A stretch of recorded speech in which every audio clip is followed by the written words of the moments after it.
Fala galera, vamos ver o que a imprensa tem a dizer sobre esse absurdo que aconteceu no jogo de ontem entre Vasco e Fluminense. Cara, foi gritante, foi de um nível gritante, né? A falta de caráter da arbitragem na cara dura. Gente, será que tem alguma coisa rolando por trás, né, de casas, de vocês sabem aí, porque não tem sentido, cara, não faz sentido os cara garfar o Vasco do jeito que garfou. Até o gol do, cara, um gol de impedimento que não existiu, o gol do Verratti não existiu falta, o cara tava caindo e o VAR não chamou o juiz, cara. Ó, esse cara aqui ele já tava caindo, ele que se escorou no Verratti, o Verratti fez o gol, né? O cara tá querendo invadir o espaço do Verratti, então o Verratti tem que sair dali. Mano, que absurdo que fizeram nesse jogo de ontem. Vamos lá ver o que a imprensa tem a falar, senão a gente passa meia hora aqui. A indignação do Vasco em relação à arbitragem de ontem, mas vamos acompanhar o que diz o nosso especialista Carlos Eugênio Simon. Muito bom dia, Simon. Tudo bem? Bom dia, tudo bem? Nath, Breler, André, a todos que nos acompanham. Em primeiro lugar, é o seguinte, eu não sei por que o Vasco está reclamando, no ponto de vista que não foi ele que escalou o árbitro. No Campeonato Carioca são as equipes que escalam os árbitros. Uma coisa totalmente errada, Bel. Os times de futebol não conhecem a arbitragem. Ou você acha que Fluminense, Flamengo, Botafogo, Vasco, enfim, conhecem os árbitros da Federação Carioca? Não conhecem. Então são eles que escalam. Tá todo mundo lavando as mãos. A comissão de arbitragem, a federação, os clubes. Agora o clube pede punição de quem ele escalou. Então tá tudo errado. Absurdo, são caras novas, são caras novas discutindo um problema do passado. Então isso aí já vem há longo tempo. Então me parece, nós vamos debater agora, conversar sobre as decisões que o árbitro tomou em campo, mas no geral tá tudo errado. Tá tudo errado. Tá? Então se investe milhões, contratam firmas, não sei da onde, da Inglaterra, para dizer isso, dizer aquilo. Vamos discutir arbitragem a sério, aí nós temos que segurar os demônios e ter vontade política de resolver essa situação efetivamente, e não ficar tapando o sol com a peneira. Aí acontece o que aconteceu ontem. Conforme você falou, mais um árbitro na geladeira, quem é que vai sobrar? Quem é que vai sobrar? Já tem vários no Rio de Janeiro. Né, da tão honrosa que eu citei no outro programa passado, a arbitragem carioca, que era motivo de aplauso, hoje é motivo de vaias, jogo após jogo. Aí o Bruno Correia Moto. Nós estamos vendo um lance, esse, se não me falhar a memória, é o gol do David. Isso mesmo. Que é um lance que milimetricamente impedido. Aí você tem que confiar na tecnologia, a olho nu não tem como você ver, né, milimetricamente. Eu acho que isso aí é um problema da FIFA. Essa regra número 11 do impedimento tem que ser alterada. É um absurdo você anular o gol pela unha, conforme você falou, que não foi cortada. Ou pela ponta do nariz, enfim. Então é um lance que não abre muito espaço para debate, porque é um lance que a cabine do VAR tem acesso, não é, a essas câmeras, e a olho nu você não consegue perceber. Simon, mas Fala, Brelha. A câmera que eles usam para traçar a linha é a melhor para tirar essa conclusão? Quem escolhe a câmera é o árbitro de vídeo, né? No caso, o Carlos Eduardo Nunes Braga. E eles pegam a melhor que tem. Pois me parece que nessa aí tá muito complicado esse gol. Não tem como você afirmar categoricamente que o David estava impostando impedimento. Eu acho que esse é o ponto, né? É a melhor que tem, mas dava para ser melhor. Dava para investir numa tecnologia como se faz nas competições europeias, em que se tem ali o 3D, não sei o que aí mostra sem erro nenhum, como foi utilizado na Copa do Mundo, essa unha que não foi cortada, que para mim também é um absurdo, tá, Simon? Acabei de falar aqui de um gol que foi anulado do Aurora com o Melgar.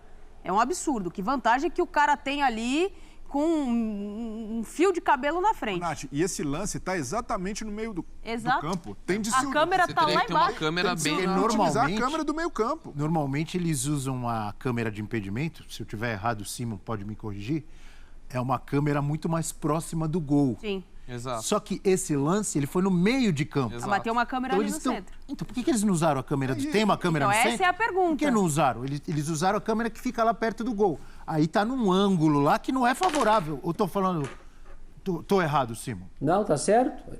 Exatamente. Tem alguns estados que tem na própria linha do impedimento, da intermediária, uma câmera que é colocada, não é, na arquibancada. Mas é uma opção que todas as câmeras, não é, vão pro VAR, e a opção, quem faz a opção é o árbitro de vídeo e o AVAR. Os dois que estão lá pegam para eles a melhor câmera que tem para apontar essa questão do impedimento. Mas é uma questão que nós vamos debater, a não ser, conforme a Nath citou aí, o impedimento semiautomático, que daí é com precisão. Nos demais casos, nós vamos ficar debatendo, porque essa regra tem que ser alterada, tem que ser o corpo inteiro na frente. Caso contrário, não dá. É questão milimétrica. A questão milimétrica é o impedimento semiautomático. Aí é muito dinheiro. Aí nós estamos falando de jogos da Copa do Mundo. Eles não investem na tecnologia do gol, que é uma tecnologia extremamente importante que a Premier League tem. No Brasil não tem. Se uma bola transpuser a linha do gol, não tem como você cravar se foi gol ou não. No caso né? do que Rio, aí sim não que investem decide nem o jogo. em todos os jogos do campeonato, né, Simon? Nem todos. São duas competições estaduais que tem o VAR em todos os jogos. É o São Paulo e Minas Gerais. Não tem. No Rio Grande do Sul também não tem. Outro dia nós tivemos um gol mal anulado do São Luís de Juí contra o Juventude, né, que pode ir lá na frente fazer. Isso é outro absurdo para ele. Você começar com uma competição, uns jogos tem, outros não tem. Inclusive o Campeonato Carioca, tão badalado, e segundo o meu conterrâneo Tite, o melhor campeonato estadual do Brasil, não é? Não tem para todos os jogos. Aí no meio da competição muda. Então era só clássico, agora é grande contra pequeno. Cara, olha o negócio que eles fazem. Aí se investe milhões no futebol, se debate contratações milionárias para os negócios mínimos não resolvem, que é o negócio do gramado e o árbitro. Se essas duas coisas, jogo futebol. Se não tiver árbitro, não tem jogo também. Olha, Simon. Mas vamos lá, que tem mais lances ainda, né, Bel? Tem. A gente vai para o próximo lance. Só para completar sobre esse gol anulado, eu confesso que eu já assisti várias vezes, revi ontem à noite e hoje, e não consigo ver impedimento do David nesse lance aí. Você destacou que não tem muita discussão, porque é analisado lá, eles têm as câmeras dele no VAR, etc., deles, mas eu vejo o Guga, lateral do Fluminense, dando condição aqui no canto, e não consigo ver que o David está no campo de ataque do Vasco. Para mim, ele está no campo de defesa. E aí, o Simon tem contra a regra, isso. E o Simon tem um ótimo ponto que é: devemos confiar na tecnologia. Mas quando quem banca essa tecnologia é uma instituição como a FERJ, que não tem credibilidade nenhuma, fica muito difícil confiar em tecnologia e principalmente em quem opera a tecnologia, né? Vamos pro próximo lance, Simon. É o gol anulado do Verratti, é isso? É isso mesmo. Isso. Esse lance aí, ó, Bel, também pela câmera 1, não dá para te cravar se foi falta ou não. Pelo Verratti, olha só, nós não tem claramente que ele empurrou, tá? Tem um contato ali dos dois, o campo tá escorregadio, choveu demais, não é, principalmente no segundo tempo, tá? E tu não tem uma imagem conclusiva de que realmente o Verratti empurrou o zagueiro pelas costas. E aí tem a decisão do árbitro de campo e do VAR. Lá os dois estão naquele empurra-empurra. Os dois estão se agarrando dentro da grande área. Tem um contato ali, tem um contato mínimo, mas não dá para te cravar por essa câmera que nos mostra, por essa imagem que nos mostra, olha aí, ó. O zagueiro tá desandando. Não dá para te cravar que realmente o Verratti empurrou. Tá? Para mim, esse lance aí é extremamente polêmico. Por essa imagem não dá para te cravar que teve falta nesse lance. Eu peço para nossa... E por que a porcaria do VAR não chamou então, velho? Por quê? Porque tinha que... O Vasco não podia ganhar esse jogo, é simples. O Vasco não podia ganhar esse jogo, segundo algumas coisas aí, né? Porque não tem cabimento. Produção, por favor, quando a gente estiver analisando os lances, tirem a tarja, porque senão a gente não consegue ver o lance. Aí, nesse lance aí, não tem um movimento de empurrão do Verratti. Os dois estão disputando a bola. Eu não consigo ver falta nenhuma. E se o Verratti faz aquele movimento do empurrão, mesmo que seja leve, nas costas do zagueiro, desequilibra. Mas não tem esse gatilho do empurrão. Estão disputando espaço, tem um braço ali, mas o Felipe Andrade também está tentando se posicionar e ele acaba escorregando. O gramado do Maracanã, esse péssimo gramado do Maracanã, que o Vasco também reclamou com razão, acaba prejudicando o jogador do Fluminense. Mas ali é uma disputa de bola e o Verratti acaba ganhando na força ali na disputa. Aí eu confesso que eu fico em dúvida, porque tem um braço do Verratti que parece que está puxando o jogador do Fluminense. Tem um braço, mas esse braço não puxa nem empurra. Então, se o braço não puxa nem empurra, ele está buscando espaço, está disputando com o zagueiro. Eu vejo uma disputa normal. Qual o próximo lance que temos? Eu acho que em campo seco, só para concluir, em campo seco o zagueiro não cai. Por isso que eu falei, a câmera, tu vê com a tecnologia do VAR mesmo assim, a câmera ela não é conclusiva. Para mim também esse gol foi legal. Para mim o grande erro da arbitragem foi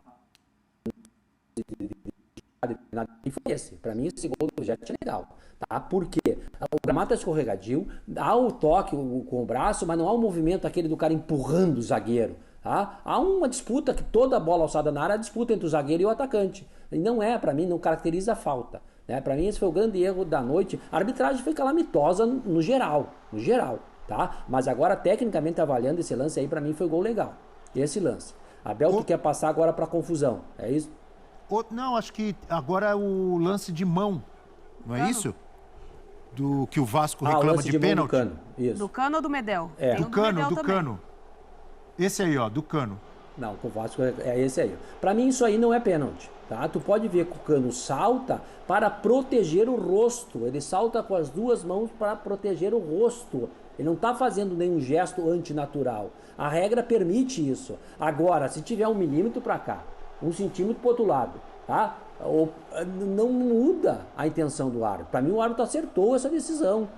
Acertou, olha só, ele salta para proteger claramente o rosto, não é um gesto antinatural, ele não está saltando com as mãos para cima para interceptar a bola. E aí... Sabe o que é incrível? Que ele só acertou contra o Vasco, né? Contra o Vasco ele acertou tudo. Tem um pouquinho pro lado do rosto, a bola pega. Para mim a bola na mão não foi pênalti esse lance. Mas aí o VAR, não é questão interpretativa, aí o VAR foi equivocado de ter chamado o árbitro, Simon. Foi. Se o árbitro tá de frente pro lance, ele tá vendo, tá? E ele viu, e ele apontou pro escanteio, o árbitro viu que essa bola pegou no Cano, tá? No braço do Cano, na mão. E aí ele apontou para escanteio. O VAR interveio, o VAR se mete em tudo, é extremamente intervencionista no Brasil, né? Chamou, o árbitro foi lá e manteve com personalidade a decisão que ele viu no campo. Mas o VAR, num lance até aparentemente mais claro no primeiro tempo, um toque na mão do Medel, não chamou. Ali o VAR ficou mudo. Então até a diferença de critérios não é só do árbitro de campo, até do VAR, esse lance aí. Esse lance aqui também, pra mim também não aconteceu, porque ele tá se virando, ó. Ele tá meio se virando, a imagem também não é extremamente... Ó, ele tá se virando e a bola...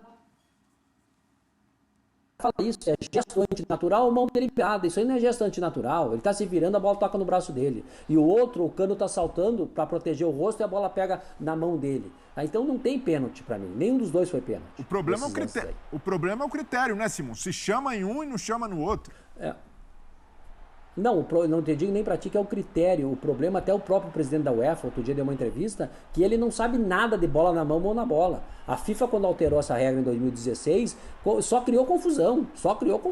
Isso nós vimos no mundo todo. Uns dão pênalti, outros não dão. Não é um caso só do Brasil, né? Mas eu tenho claro, lendo a regra do futebol, que é mão deliberada, como era no meu tempo, e gesto antinatural. Tudo que é gesto antinatural você coíbe. Caso contrário, não tem como o jogador tirar o braço para jogar futebol. É uma confusão inacreditável esse negócio. Eu concordo com o Simon. E confusão agora tu vai... Agora que vai ter a confusão, Abel. Vamos lá para confusão, vamos lá. A briga dos jogadores. É uma bola... Empurra. Isso, a briga... Tem uma bola no escanteio que é para bater lá, uma falta próxima à bandeirinha do escanteio, e aí começa a confusão. Em 2 minutos foram mostrados 6 cartões, 4 amarelos e 2 vermelhos. Não é? O amarelo para o Ganso e para o André, e para o Vegete e João Vitor. E o vermelho para o Thiago, Santos e Medel. O que aconteceu? O árbitro estava perdido no campo. Aí ele sorteou 2, os mais exaltados ali, ó. Aí é o André com o outro adversário. Aí os 2 mais exaltados nessa confusão toda, o árbitro perdido, ele sorteia 2 e expulsa, que é o Thiago Santos e o Medel. E o Medel não queria sair do campo, né? Porque disse que não fez nada. Então é o seguinte, a arbitragem extremamente confusa, a arbitragem caótica, totalmente perdida. Isso tem sido pauta no Campeonato Carioca, uma arbitragem calamitosa. Eu acho que esse é um termo que eu sinto até dor em falar desse jeito, porque eu conheço esses árbitros todos, mas infelizmente, e a culpa muitas vezes não são dos árbitros, né? São quem os escala. E onde é que estão essas pessoas? Tá? E tem que melhorar muito a arbitragem. O Rio de Janeiro, eu falava outro dia, só tem um árbitro da FIFA, que é o Bruno Arleu, que está machucado, que não está apitando o Campeonato Carioca. Tá? Então realmente é muito complicado. Arbitragem totalmente perdida nesse clássico, com chuva, campo escorregadio, gramado horrível, deu no que deu. Todo mundo reclamando da arbitragem e aí Abel, mais um árbitro aí que provavelmente vai para a geladeira também. Ô Simon, e essa confusão começa e a agressão que deveria ter sido punida fica em segundo plano e ali ele perde o controle da partida. O fato, exatamente, Brito, você lembrou bem. Né? O que originou tudo isso foi a agressão do André que deveria ter sido expulso. Ele não tomou a decisão lá. E aí no futebol é assim, começa a se criar problemas. Que esse negócio assim que os jogadores não ajudam o árbitro, eles nunca ajudaram. Na minha época também não ajudavam. O jogador não entra em campo para ajudar árbitro de futebol. O jogador entra em campo lá para poder tirar proveito, ele vai tirar proveito. Então o árbitro tem que ter consciência, que tem 22 caras ali tentando enganar ele. Só que ele tem que ter autoridade, ele tem que se impor com respeito, com personalidade, com convicção, com conhecimento da regra do jogo, saber onde ele está pisando. Tá? E isso aí quem te dá é a experiência, é o tempo de trabalho. Outro dia eu vi uma matéria em que um árbitro se formou em 2021 na Federação Carioca, 2024 está apitando no Maracanã. Tá? Então é muito pouco tempo. Não precisa ficar que nem eu fiquei, a Abel e companheiros e Nath. Eu fiquei 6, 7 anos no Amador, me deu uma baita escola. Eu acho que hoje em dia você acelera esse processo, mas também... Galera, dois gols do Vasco mal anulados. Anularam 2 gols do Vasco irregularmente, né? Quer dizer, gols normais. Quando eu vi o Verratti fazer gol, eu falei, não, esse gol vai ser validado, porque o VAR vai chamar. O VAR vai chamar e ele vai mostrar na imagem slow motion que não houve nenhum empurrão do Verratti. O que houve, mano, é o jogador do Fluminense colocando a bunda no saco do jogador do Vasco, né? Porque ele tava assim, ó, indo para trás. Ele tá quase ficando de 4 pro Verratti. Aí você não quer que o Verratti sai da pequena área. É isso que o juiz queria. Não, Verratti, ó, quando o cara fica de 4 pra você assim, você sai da pequena área, porque senão ele vai cair, né? Ele vai cair. Foi o que aconteceu. O cara tava de 4 para ele. Eu queria que ele fizesse o quê, mano? Queria que ele fugisse da área. O cara fica de 4, esbarra nele e cai mesmo. Normal, muito normal isso daí. Ele caiu. O Verratti não fez nenhum momento a gente vê ele fazendo algum tipo de impulsão com o braço. Em nenhum momento. E aí vem o juiz e anula o gol. Gente, ele anulou o gol na hora. Na hora ele anulou o gol. Ele nem pensou. Então já tava, ó, anula tudo. O VAR não chama quando é para dar algum benefício. Aquele pênalti ali, se é do Fluminense, era pênalti. Se é do lado do Fluminense, era pênalti. A verdade é que dentro da sua proposta, parabéns a esse cara aí, ó, Ramon Dias. Parabéns para esse cara. Dentro da sua proposta, o Vasco foi gigante. Criou as melhores oportunidades. Fez 2 gols legais. Os gols que o Vasco não fez contra o Flamengo. Eu acho que se fizesse, esse cara ia dar um jeito de anular também ali. Né? Iria dar um jeito de anular. Eles agradeceram, levantaram as mãos pro alto aí, porque aquelas bolas não entraram, né? Eles iam dar um jeito de anular aqueles 2 gols em cima do Flamengo. Na minha opinião, na opinião de todo mundo, o Vasco jogou para vencer esses 2 times. Gente, o Vasco mereceu a vitória diante do Flamengo e do Fluminense. Se o Vasco for isso que a gente viu aí, o Vasco briga por vaga na Libertadores, mas tranquilamente. Não pode ser campeão brasileiro? Para ser campeão brasileiro, gente, não é só um time bom. Você precisa de um elenco, né? Se vai ser, eu não sei. Mas se o Vasco jogar esse futebol que ele jogou contra o Fluminense e contra o Flamengo, ele vai brigar tranquilamente na parte de cima da tabela. Se a arbitragem, se a CBF vai deixar, aí já é outros 500, né? Porque não dá para engolir. Cara, o bandeirinha levantar, o bandeirinha dar impedimento já naquela jogada ali já é um absurdo, né? Do Bandeirinha dar impedimento naquela jogada ali já é um absurdo. Ele tinha que deixar pro VAR analisar. O VAR só deu impedimento porque o Bandeirinha levantou. Senão, ele iria dar o gol legal. Intervencionismo puro nesse jogo. Absurdo. Um assalto gigante aí pra cima do Vasco, cara. Absurdo. E o Vasco pode ficar fora da fase mata-mata por causa desse jogo. Por causa desse jogo, o Vasco ainda pode ficar fora. Isso é mais absurdo ainda, né? O Vasco vai ter que vencer o Botafogo, vai ter que vencer os 4 jogos que restam, né? Não tem muito para onde correr. Vai ter que vencer tudo. É difícil, gente. Não é fácil. Vai ter que vencer tudo. Ah, mas dá para vencer. Cara, que dá, mas é muito complicado.